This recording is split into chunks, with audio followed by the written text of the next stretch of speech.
Yo, what is going on, everybody? Welcome back to the Purple and Gold podcast. And today it is mock draft 2.0 time. So, seems like you guys really like the mock draft. So, if you want to keep seeing me make more mock draft videos, just hit that subscribe button. Part 1, mock draft 1.0, I did as a group with Dylan, Micah, Nathan, and Chris. So, now here's mock draft 2.0, this time on my own. So, technically it's mock draft 1.0 for myself, but it's mock draft 2.0 for the channel. So let's go with that. It's going to be kind of a speedy one since I think we all want to know who gets picked where. So let's get straight into this thing. The Jacksonville Jaguars, no brainer. I mean, Trevor Lawrence is going to be the pick. Urban Meyer at the Clemson Pro Day looked like, he was so into Trevor Lawrence like it was going to be his next girlfriend or something. Okay, next is going to be the New York Jets with the number 2 overall pick. In my opinion, it has to be a quarterback, and it's going to be Justin Fields. This is a second-year general manager, and you have a first-year head coach. I think they get their guy in the building, and I do not believe that it is Sam Darnold. So even if Justin Fields doesn't start immediately, Darnold can be the bridge quarterback. But I think Justin Fields is going to be the pick here. A lot of people will have Zach Wilson here. Right now, I'm 51-49 on Justin Fields. Now, this is a spot where the Dolphins could potentially trade back, I'd say, with a team maybe like the Falcons, the Lions, the Panthers, so on and so forth. But I'm not going to do any trades here because, for one, I can't. And I'd rather not project trades and stuff like that to happen. So if we had to pick someone here, I think right now they get a playmaker for Tua, and I believe that is Ja'Marr Chase from LSU. Devontae Smith, whoa, my bad. Devontae Smith just came out and said that Tua was not as good as Mac Jones. So there goes the Devontae Smith conversation to the Dolphins, in my opinion. All right, next is the Atlanta Falcons. I don't think Atlanta is going to be drafting this high again anytime soon. And Matt Ryan is going downhill in his career at this point as he is at the higher end of 30 years old now. So Zach Wilson is going to be my pick at number 4. I don't think a lot of Falcons fans would be upset with that. I know Dylan probably is drooling over this pick right now. Now we have the Cincinnati Bengals. The way that Joe Burrow went down last year and ended his season early with a horrific leg injury, I don't think the Bengals want to see that happen to their franchise quarterback again. And I think it's important right now that they take a tackle, and I think that would be Penei Sewell, who's ranked number 2 on the Draft Network's big board. So, yeah, I think Penei Sewell is the safest and most logical pick here for the Cincinnati Bengals. Next will be the Philadelphia Eagles, and they have not had a number 1 wide receiver in what seems like forever. I mean, probably the last time would be Alshon Jeffrey when they won the Super Bowl. He hasn't been able to stay on the field since. Personally, I like Jalen Waddle, but I think the injury concern might also concern a lot of these teams, including the Eagles. And I don't think that they want a guy coming off of an injury. So I think they go with Devontae Smith, who is also a extremely good option here. Now they could go with Kyle Pitts, but I think they want a wide receiver. Kyle Pitts is a guy who can play wide receiver, but isn't a wide receiver. He's a tight end. And like I said, Jalen Waddle, I think, is the better wide receiver than Devontae Smith, but the injuries are a huge concern. Now, right here at number 7 is the Detroit Lions. Jared Goff is not their guy. And they brought in a haul of picks for the next 2 years after this, and I think that they can use those picks to rebuild. But when you have the number 7 overall pick and there's a quarterback that is still highly regarded on the board, I think they're going to take Trey Lance here as their future quarterback. And right now, Jared Goff will be the bridge quarterback for the Detroit Lions. I think this is realistic. I don't know if a lot of mock drafts are considering the Lions taking a quarterback, but I do. I think it makes sense. So they get their guy of the future because, like I said, it's not Jared Goff. And that leaves a big question mark here for the Carolina Panthers. Dante Jackson quietly had a pretty decent season at cornerback for the Carolina Panthers. I don't see them taking another corner. And I believe that they're losing one of their offensive linemen, possibly a couple. And I think that it's important here that they pick up an offensive lineman. I think Darrell Williams might be on a contract, or he's a cut candidate, one of those. Um, and I think they're also losing another offensive lineman. Is it Russell Okung? I'm not sure.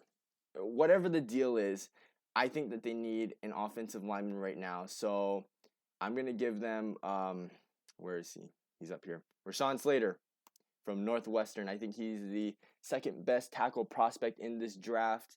Very high praise from a lot of the scouts right now. So I think he'd be a solid and safe pick for the Carolina Panthers. Now next, the Denver Broncos. They are a disorganized franchise right now, and they don't know what to do at the quarterback position. And they're in a spot right now where there are no quarterbacks available. So obviously, you're going to take a guy who's going to improve your team, and I think that that's going to be the cornerback position. Uh, what is his name? Chris Harris has been gone for a year now. They just cut AJ Bouye. They need a corner, so I think they're going to go with Patrick Surtain here from Alabama, and then right after that, this is a team that needs a lot of offensive line help, but we all know that the reason why this team was in the dumpster last year was because of their defense. Their defense could not do a single thing.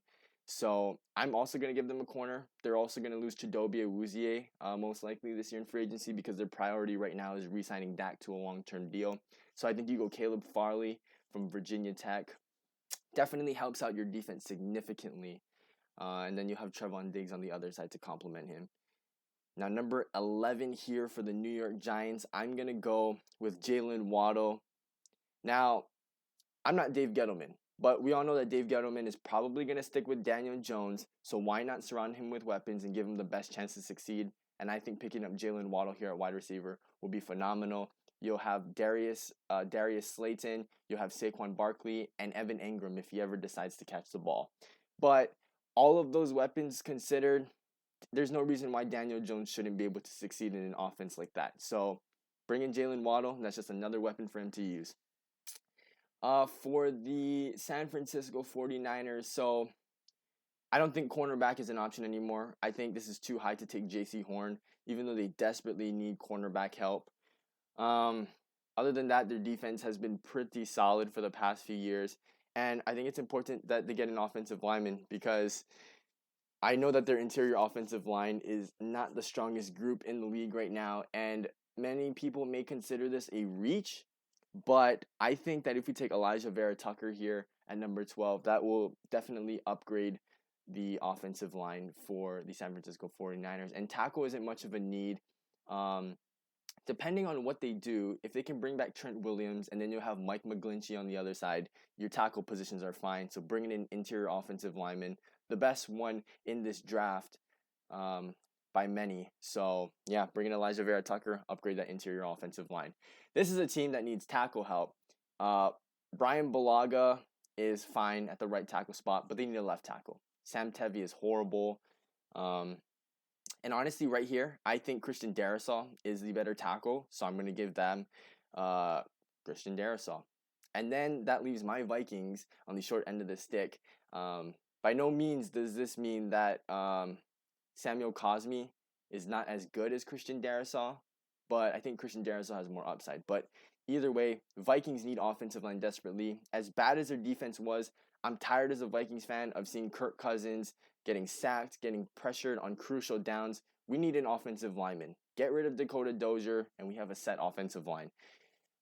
We could definitely use a defensive player, don't get me wrong.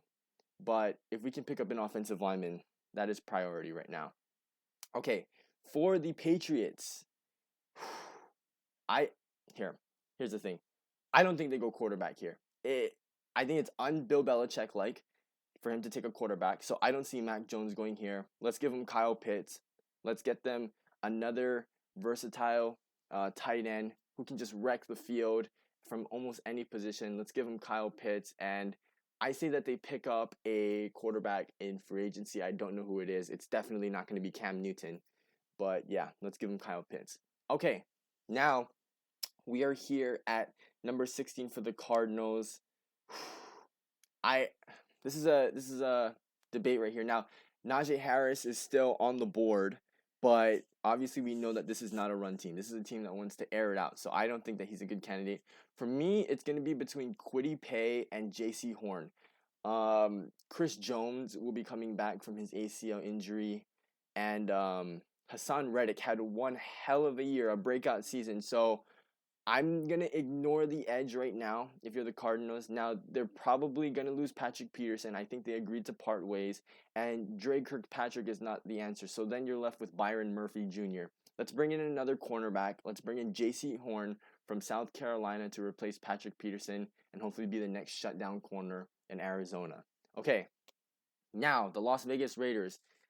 They need a ton of help on the defensive line. They cannot get pressure to save their lives. Their defense was by far the worst part of their team on almost every level. The defensive line is average at best. Their linebackers, no, don't even get me started. And their secondary is just as bad. So, if Kwity Paye can fall into their laps at number 17, I think they'll be ecstatic.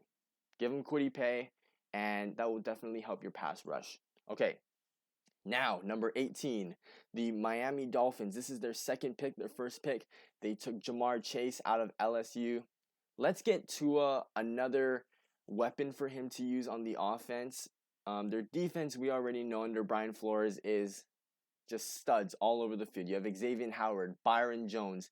You have Christian Wilkins. You have Kamu Grugier-Hill. You have Kyle Van Noy. Perfect. Let's go bolster up the offense. Najee Harris as the running back in Miami, and he'll be paired up with Myles Gaskin. I think that's going to be a great combo. Okay, here we have the Washington football team.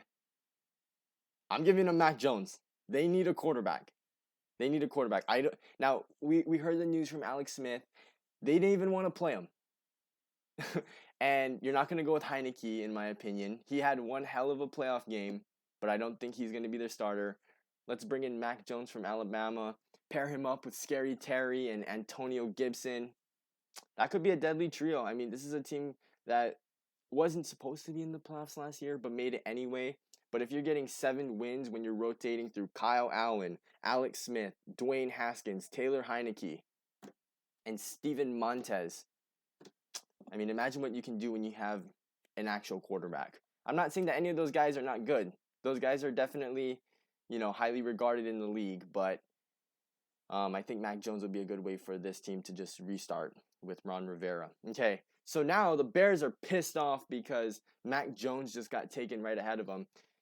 Let's just not ignore the fact that their offensive line was horrible this year, and I'm going to be honest, I don't know much to say about Tevin Jenkins, Jalen Mayfield, but what I do know is that Notre Dame pumps out a lot of good offensive linemen year after year after year. I mean, the most notable one I would say is Quentin Nelson, who's on the Colts now. You also have Mike McGlinchey, who's starting for the San Francisco 49ers. So let's bring in Liam Eichenberg. I think that would be a safe pick for the Chicago Bears to go at the offensive line position. Now, the Colts would love to have an offensive lineman. Now it's just a chain reaction where the Bears needed a quarterback, but Washington took it. So they took an offensive lineman. The Colts need an offensive lineman. So now they're going to be on the short end of the stick as well. And like I said, I'm going to just trust the board right now. I have to do more evaluation on these guys later, but I'm going to give them Tevin Jenkins. They need an offensive lineman. I believe Anthony Costanzo just decided to retire. So just replace him immediately with another cheap tackle, and problem solved. And you got to keep Carson Wentz upright because that guy is a complete mess if he doesn't have support around him. All right, so now the Tennessee Titans, they need an edge rusher. Their defensive line was almost non-existent. Jeffrey Simmons was probably the best player on that line. My friend Dane was telling me that Jadeveon Clowney was getting double teamed a lot of the time, which resulted to him getting no sacks. Either way, having no sacks is not going to help your defensive line at all. Harold Landry, do you guys even know who that is? Probably not. He's a bum. All right, so then you bring in Azeez Ojulari from Georgia. He's a guy that has risen up in the draft process thus far, and I think that he would be a good presence to have on that Tennessee team. All right, here is a second team with another pick, and here I think the Jets definitely need to bring in another weapon. So same situation like the Dolphins, where they're just bringing in weapons for their new quarterback. I think the Jets do the same here. And I think the best player available right now for them on the offensive side of the ball is Travis Etienne. They don't really have a running back. Ty Johnson's not the guy. Neither is Frank Gore. Bring in Travis Etienne. You can establish a run game for whoever your starting quarterback will be this year. And then I guess that'll help balance out the offense a little more. All right, another team that desperately needs offensive linemen. Man, it seems like all of these teams that had the best offensive lines in the league are just slowly depleting. I'm talking about, the Steelers, the Cowboys, so forth. They also need an offensive lineman now, and I'm going to give them Jalen Mayfield from Michigan. Just fill in that need immediately. Keep Big Ben upright, and I don't know. Hopefully they don't collapse like how they did last year, I guess. All right, here we go. The Jaguars, another team with multiple first-round picks. Where do they go here? Now, is this another team that takes another offensive tackle? Because Cam Robinson is going to be out of the building. Jawan Taylor, definitely a steal from a couple of years ago. He's going to be the right tackle, but you don't want to see Trevor Lawrence on the ground for a majority of the snaps. So I think that it's important that they get an offensive lineman here, but as you can see, ooh, there aren't that many tackles left. And I'm just basing it off of the needs that I'm looking at here. There's no cornerbacks either. The top 3 prospects at the cornerback position are all gone.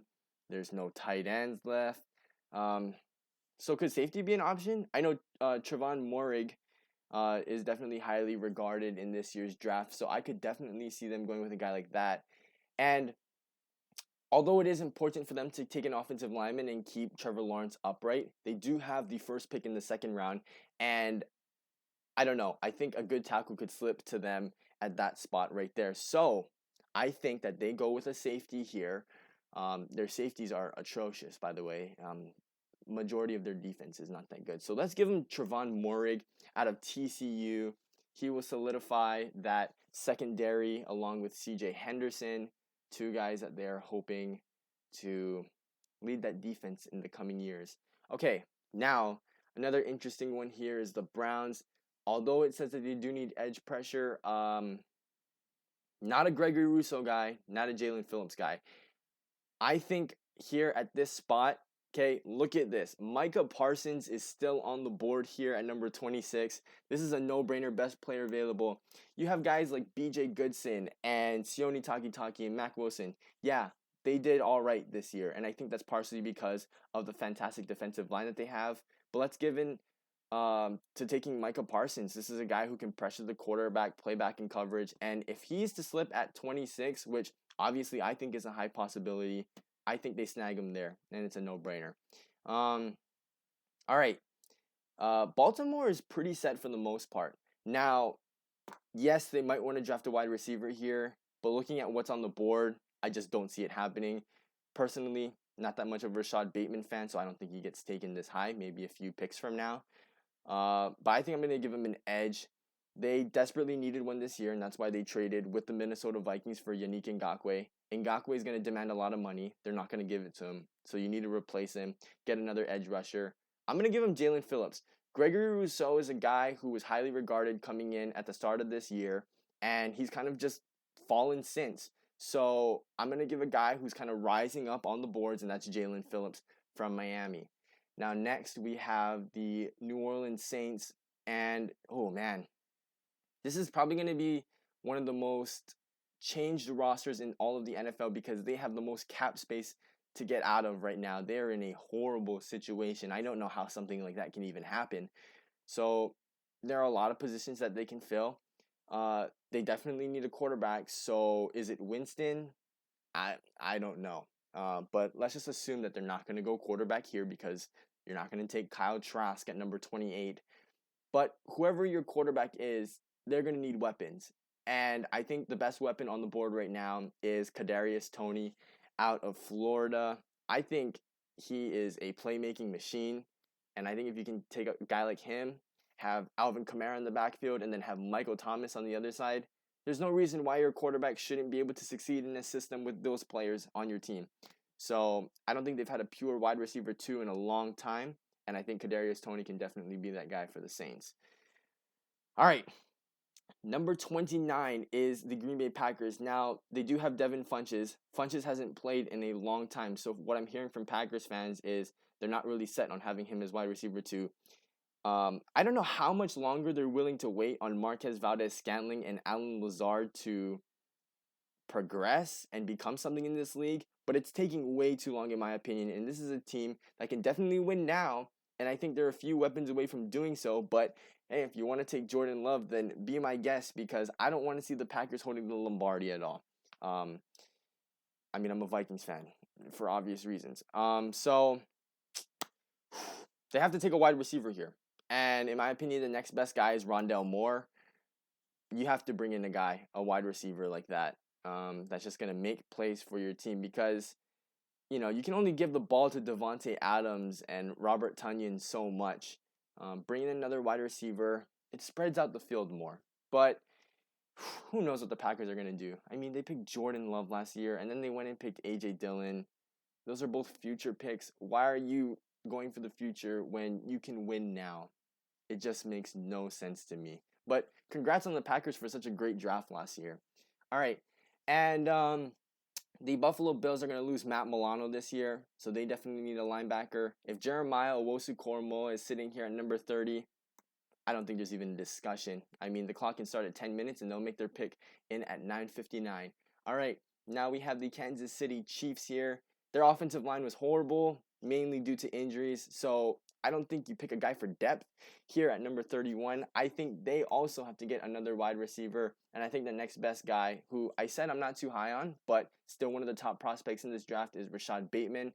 I don't know. Just looking at some of the film, he runs a lot of slants. He just reminds me of Michael Thomas. He runs a lot of short routes over the middle of the field, and he's not that explosive after he catches the football.